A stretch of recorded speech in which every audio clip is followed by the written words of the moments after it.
ایک بھائی نے پوچھا ہے کہ بیماری میں مزار پر جا کر ایصال ثواب کرنے سے کیا ہمیں شفا حاصل ہو جائے گی؟ دیکھیں، یہ کس نے کہا کہ شفا مزار سے ملتی ہے؟ شفا دینے والی ذات اللہ تبارک و تعالیٰ کی ہے، وہی مشکل کشا ہے، وہی ہماری مشکلات حل کرنے والا ہے۔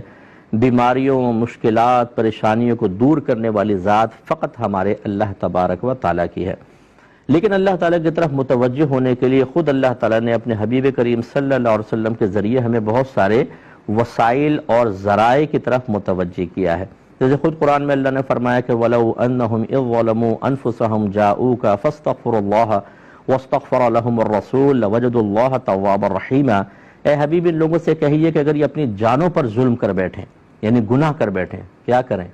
2 رکعت نماز پڑھ کے توبہ کریں، یہ اس کی بھی تلقین ہے یہ۔ لیکن یہاں کیا فرمایا؟ جاؤکا، آپ کی بارگاہ میں حاضر ہو جائیں، پھر یہ اللہ تبارک و تعالیٰ سے طلب مغفرت کریں، اور یہ رسول بھی ان کے لیے دعائے بخشش و مغفرت کریں، تو یہ ضرور اللہ تعالیٰ کو بہت بخشنے والا مہربان پائیں گے۔ اب دیکھیے، اپنے حبیب کی بارگاہ میں اللہ نے آنے کا حکم کیوں دیا؟ کیونکہ نبی کریم صلی اللہ علیہ وسلم جب استغفار کریں گے تو ہمارے استغفار میں ان کے استغفار میں زمین آسمان کا فرق ہے، اور مقبولیت کے امکانات بہت بڑھ جاتے ہیں۔ ایسے کوئی اس کا انکار نہیں کر سکتا کہ کعبۃ اللہ کے پاس جا کر دعا مانگے اور گھر میں دعا مانگے، فرق ہے کہ نہیں؟ روضہ رسول پہ دعا مانگے، اپنے گھر پہ مانگے، فرق ہے کہ نہیں؟ اس کا مطلب ہے مقامات کی تبدیلی کی بنا پر دعاؤں کی مقبولیت کے امکانات بڑھ جاتے ہیں۔ اس کی روشنی میں اب جواب آپ کے لیے یہ ہے کہ یوں نہیں ہوگا کہ کوئی صاحب مزار آپ کو شفا دے دیں گے یا ایصال ثواب کرنا شفا دے گا۔ آپ وہاں جائیں اور یہ سوچ کر کہ یہ اللہ کے نیک بندے ہیں، اللہ کی اپنے نیک بندوں پر دنیا میں جب وہ ہوتے ہیں تب بھی رحمت نازل ہوتی ہیں، پردہ فرما جائیں تب بھی رحمت نازل ہو رہی ہوتی ہیں۔ ان رحمتوں کے چھاؤں میں اپنے اللہ تبارک و تعالیٰ سے میں شفا مانگتا ہوں، اللہ تعالیٰ عطا فرما دے، یہ اس نیت کے ساتھ آپ جا سکتے ہیں۔ بلکہ مخاطب بھی کر سکتے ہیں، اگر آپ چاہیں تو ان بزرگ کو مخاطب کریں۔